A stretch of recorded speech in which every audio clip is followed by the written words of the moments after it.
अब एक ऐसी खबर जिसमें टीआरपी बिल्कुल जीरो रहेगी। जीवन में वही व्यक्ति सफल होता है जो अपनी असफलता से सीखता है, और इसका सबसे अच्छा उदाहरण पेश किया था भारत के पूर्व राष्ट्रपति एपीजे अब्दुल कलाम ने। आज एपीजे अब्दुल कलाम का 89वां जन्मदिन है। वो कोई फिल्म स्टार नहीं है, ना ही क्रिकेटर हैं, फिर भी आपको उनकी कहानी देखनी चाहिए। आज वो हमारे बीच नहीं है, लेकिन उनकी कहानी हमें यह बताती है कि जीवन अपार संभावनाओं का नाम है। डॉक्टर कलाम बचपन में अपने परिवार का खर्च उठाने के लिए अखबार बेचा करते थे और एक दिन वो भारत के राष्ट्रपति बन गए। इस दौरान उन्होंने विज्ञान की दुनिया में भी भारत का नाम रोशन किया और एक सच्चे राष्ट्रभक्त के तौर पर उन्होंने सैन्य शक्ति के मामले में भारत को एक मजबूत राष्ट्र में बदल दिया। इसलिए आज हम कलाम साहब के जीवन के अलग अलग पहलुओं को समझने की कोशिश करेंगे और आपको बताएंगे कि भारत के 20 करोड़ मुसलमान और भारत के युवा उनके जीवन से क्या सीख सकते हैं। इस्लाम और विज्ञान मिलकर कैसे कलाम बन सकता है।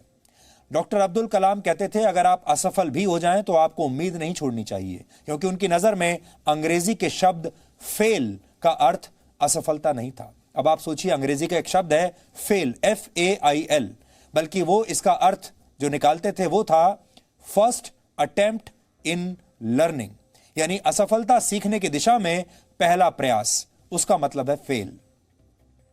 और सफलता को लेकर वो कहते थे कि अपनी पहली सफलता पर जश्न मनाने की जरूरत नहीं और इसके बाद आपको आराम से बैठे नहीं रहना चाहिए, क्योंकि अगर आप अपने दूसरे प्रयास में असफल हो गए तो लोग कहेंगे कि आपको जो पहली सफलता मिली थी वो सिर्फ किस्मत की वजह से मिली थी। सफलता और असफलता पर कलाम साहब द्वारा कही गई यही दो बातें हमारे आज के विश्लेषण का आधार हैं।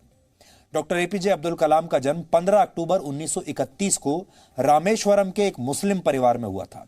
डॉक्टर कलाम बचपन से ही हवाई जहाज उड़ाना चाहते थे।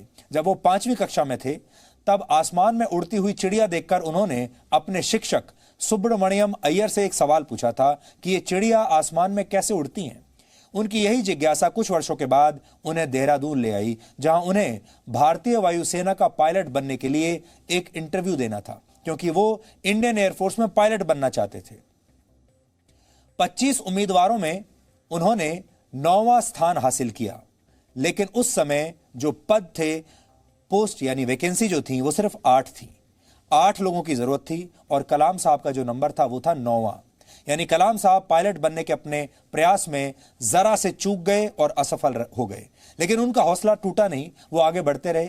वो न सिर्फ भारत के सबसे महान वैज्ञानिकों में शामिल हुए, बल्कि देश के राष्ट्रपति भी बने।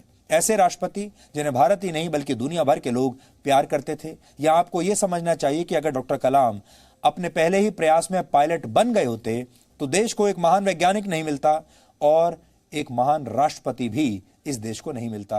कलाम एक सच्चे मुसलमान थे, लेकिन उन्होंने अपनी राष्ट्रभक्ति से हर बार यह साबित किया कि देश के किसी भी नागरिक के लिए मातृभूमि से बढ़कर कुछ नहीं होना चाहिए, चाहे उसका धर्म कुछ भी हो।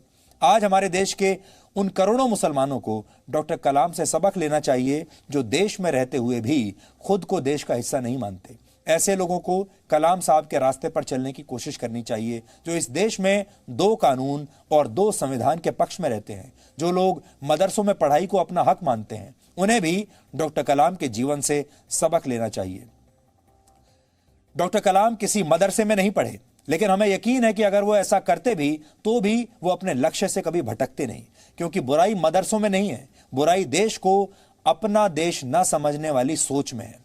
जो लोग आज नागरिकता कानून का विरोध करते हैं, उन्हें समझना चाहिए कि कैसे एक मुसलमान देशभक्त अपने व्यक्तित्व के दम पर देश का पहला नागरिक यानी राष्ट्रपति बन गया। यानी नागरिकता का भाव कानून से नहीं, कर्म से आता है। भारत के जिन मुट्ठी भर मुसलमानों को हर चीज से समस्या लगती है, उन्हें कलाम साहब के जीवन से ये सीखना चाहिए कि आपके आसपास का माहौल कैसा भी हो, आपको अपने सपनों से समझौता नहीं करना चाहिए और तमाम दबाव के बावजूद हमेशा बड़े सपने देखने चाहिए। और एक सच्चा मुसलमान वो होता है जो अच्छा नागरिक बनता है, जो अपनी मातृभूमि से प्यार करता है, जो अपने देश से प्यार करता है। डॉक्टर कलाम सच्चे मुसलमान थे, लेकिन वो राष्ट्रभक्ति की राह पर चलते हुए देश के राष्ट्रपति बने। देश के मुसलमान चाहें तो कलाम साहब से ये सीख सकते हैं कि एक मुसलमान को अच्छा नागरिक भी होना चाहिए। यही बात कुरान में भी लिखी है और हमें लगता है कि मुसलमानों को ही नहीं, हर धर्म के लोगों को ये बात सीखनी चाहिए। डॉक्टर कलाम राष्ट्रवादी थे। पहले उन्होंने एक वैज्ञानिक की तरह देश की सेवा की। देश की सेनाओं को ताकतवर बनाने वाली मिसाइलों का निर्माण किया और राष्ट्रपति बनने के बाद भी उनके लिए देश ही सबसे ऊपर रहा। आप कह सकते हैं कलाम का असली अर्थ है विज्ञान प्लस इस्लाम, यानी विज्ञान और इस्लाम एक साथ अगर चलें तो वो कलाम बनते हैं।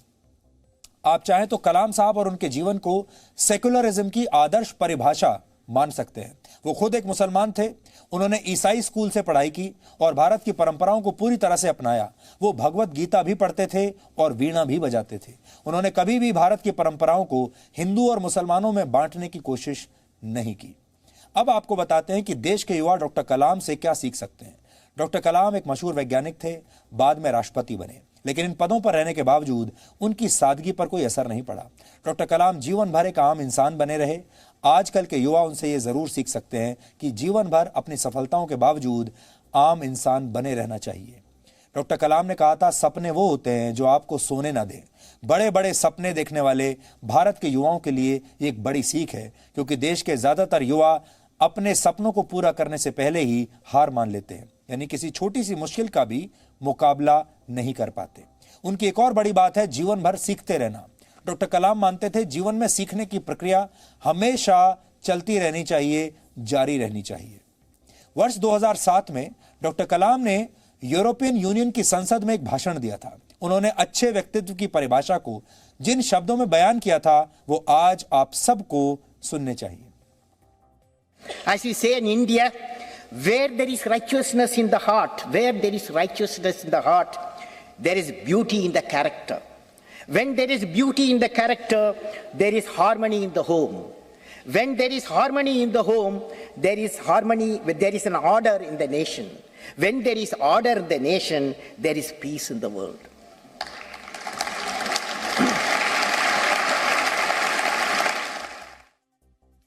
तो आज हमें लगा कि डॉक्टर कलाम की कहानी कम शब्दों में हम आपको बताएं ताकि आप उनसे प्रेरणा ले सकें।